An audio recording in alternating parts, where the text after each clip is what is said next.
Are you happy now that you've switched to my sister? Of course. Anyone can see that Lucy is more attractive than you. Can't you even understand that? It was definitely the right decision to dump an old hag like you. As Tom uttered these words, my sister chuckled quietly. Well, I'm glad you think so. I've been thinking it's good to be away from you too. Thanks for breaking up. What? My name is Sophia. I'm a 40-year-old office worker. Until very recently, I had a boyfriend. His name is Tom, 2 years younger than me, and we met at a mixer party. I wasn't planning on attending the mixer, but my colleagues convinced me to go, just to make up the numbers. I had doubts about being the only middle-aged woman there, but all the men were 35 or older, and many were close to my age. I thought I could have a good time, and I had a lively conversation with all the men at the party. Amidst all this, it was Tom who was keenly interested in me. Tom and I had similar tastes, such as liking the same artist, smoking the same brand of cigarettes, and enjoying the same food. We clicked well, and Tom started inviting me out on dates and for meals. After that, we started dating and our relationship progressed smoothly. Sophia, your cooking is delicious. Thanks. Maybe it's because I've lived alone for so long, and I used to cook a lot as a substitute mother for my younger brother and sister. Oh, you have a sister too. I'll have to say hello to her sometime. At that time, I didn't think much of it, but now I feel that him mentioning only my sister, not my brother, hinted at his flirtatious character. We started dating about 1.5 years ago, and even then he showed signs of being emotionally abusive. Sophia, is dinner ready yet? Just a little longer. I'm making it now. What? I'm starving here. You're really inefficient. Despite us both working, he didn't do any household chores. Although he often came home earlier than me, he would just laze around on the sofa watching TV. What, stew again? Give me something hearty or fried. Yeah, make croquettes.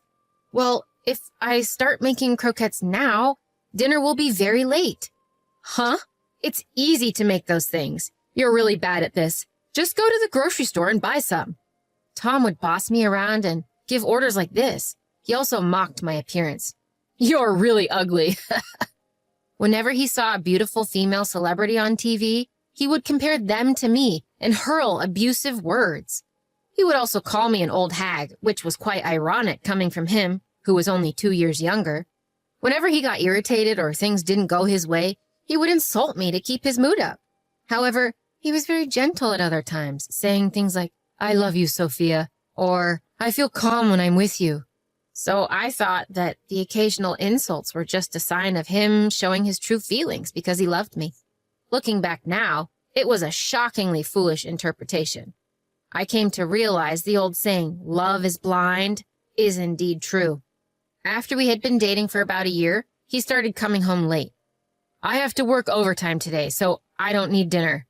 He would just send that message and call it a day. And every time he came home, he was drunk. When I mentioned that he smells of alcohol, Tom gets huffy and claims he only had a drink with his colleagues after work. But it's clear to me that he's had more than just one drink. His face is red, after all.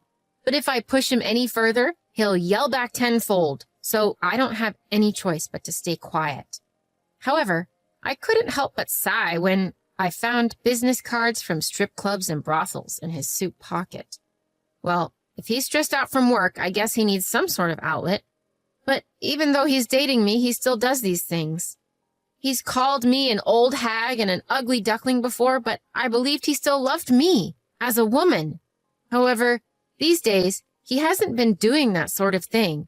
He's been satisfying his desires elsewhere. I've been wondering if we can even still call this dating.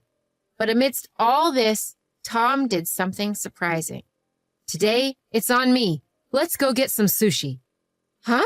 What's the occasion? Nothing much. Just a token of my daily gratitude, I guess. I found his shy response endearing, and I was excited to go eat sushi. It wasn't high-end sushi, but it was delicious, as it's been a while since I last ate sushi.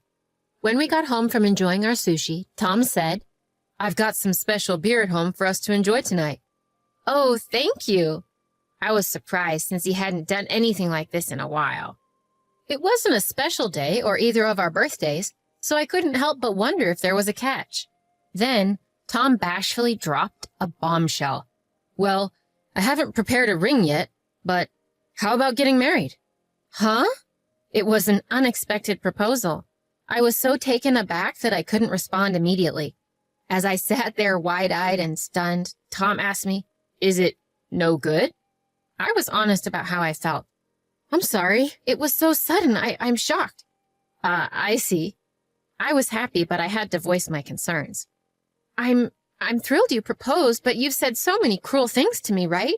And it seems like you go frequently to those nightclubs. Why did you propose to me despite all that?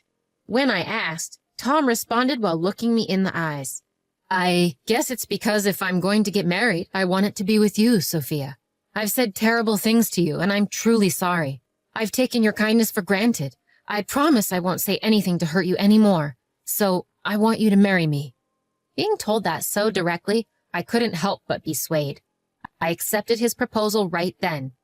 I was suddenly so happy at the thought of getting married. I couldn't stop grinning. But even then, our old patterns didn't change. "Hey, old lady, get me a beer, will ya?" "Hey, didn't we agree you wouldn't call me old lady?" "Ugh, you're such a nag. Sophia, old lady, both are more or less the same 6-ish letters." "It's not the same at all. You're always nitpicking. It's annoying." "That's because you're breaking your promise. You promised me when you proposed. If this is how it's going to be, I can't bear it." "Ugh, then you shouldn't have accepted so easily." Saying that, Tom, irritated, took his beer and secluded himself in his room. Another day he shouted, "Don't get cocky, you old ugly hag. Any young woman is way better than an old hag like you." When he started talking like this, I too didn't hold back, replying, "If that's the case, why don't you find a young woman and move on? But you're settling for me because no young woman would look at you now that you're an old man, aren't you?" When I teased him like this, he would get furious, his face turning beet red. "Don't you have any sense of gratitude or awareness that you've been chosen? If that's how you want to choose, let's annul our marriage." "All right, let's call off the marriage." Saying so, Tom once again retreated to his room with a beer in hand. Looking back, he seemed to be drinking excessively around this time. Maybe his heavy drinking was what made him short-tempered and his words harsh. Still, the next morning he would apologize. "Sorry, it was my fault. I only have you, Sophia. Sorry for being such a lousy boyfriend, but I really want to marry you." When he said these sincere words, I, in the end, would always forgive him. A few months passed since he somewhat proposed, and finally we started preparing for the marriage. First up, meeting each other's parents. It was my first time meeting his parents, but they were very kind and approved of our marriage. Now it was his turn to meet my parents. "Ah, welcome, Tom." "Lucy, long time no see." My sister, who was living at home, greeted us. Tom had visited my home a few times and had met not only my mother, but also my brother and sister. It was his first time meeting my father, but my father is not scary, so he interacted with Tom normally. "So Tom and my sister are getting married. I never thought she would beat me to it." "Right? You're already in your late 20s. Time flies." "Hey, Mom, stop teasing me about that." My sister puffed up in anger while my mom laughed maliciously. In fact, my sister and I have quite an age gap. She is currently 28. That means there's a 12-year gap between me, who just turned 40, and her. Even though she's in her late 20s, my sister has a beautiful face, so she looks more like she's in her early 20s. My family approved of the marriage, and Tom and I steadily prepared for our wedding. But then, out of nowhere, he suggested we break up. I didn't understand why. Why? We're about to meet both families. We don't have to cancel the family meetings." "What do you mean?" Then the doorbell of our house rang. Wondering who it could be at such a time, it turned out to be my sister. "Lucy, sorry, I'm a bit busy right now." "No problem. I'm involved too." "Huh?" With that, my sister strode into our house. When I followed her, Lucy called out, "Tom!" and to my surprise threw her arms around him. "Oh, you sure took your time, didn't you?" He chuckled. "I was picking out some cute lingerie for you, Tom, and that made me late," Lucy laughed. "Really? Can't wait," Tom said, patting Lucy's bottom. "What's going on?" I asked. "Huh? Can't you see? This is what's happening." Tom replied, laughing and pulling Lucy closer to his side. I'm sorry, sis. I fell in love with Tom, and he fell for me too. So I'm going to be the one marrying him, Lucy announced, followed by a guffaw.